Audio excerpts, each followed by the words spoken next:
ஆத்ம ஞானம் ஒளிர்விட்டு பகவத் சம்பந்தம் ஓங்கியும் இருக்க வேண்டும். ஆனால் ஆக்கி ஆழ்வாருக்கோ அது விபரீதமாக மாறியிருக்கிறது. அதாவது பணிவு சிறிதும் இல்லாமல் தன் இலக்கிய புலமைக்கு முன்னால் யாராலும் நிற்க முடியாது என்ற கர்வத்தால் அனைவரையும் வாதத்திற்கு அழைத்து பொது இடங்களில் விவாதிக்க தயங்கும் கேள்விகளை நாக்கூசாமல் கேட்டு மற்றவர்களை பதில் பேச முடியாமல் வாயை அடைத்து அவர்களை தனக்கு கீழ்ப்படிந்தவனாக மாற்றுவது ஆக்கி ஆழ்வாருக்கு கைவந்த கலை. அவன் தவறை யாரும் இதுவரை சுட்டிக்காட்டவில்லையா குருதேவா?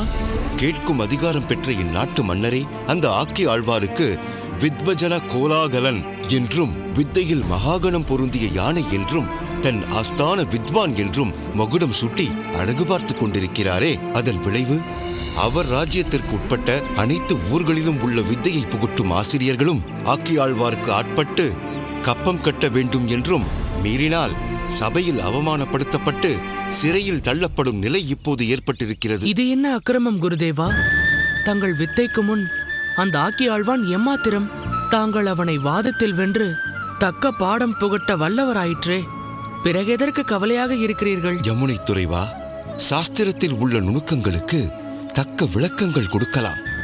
ஆனால் தர்க்கமே பிரதானமாக கொண்ட விபரீதமான கேள்விகளுக்கு விடையளிக்க என் மனம் இணங்கவில்லை. அதுக்கு என் உடலிலும் வலிமை இல்லை.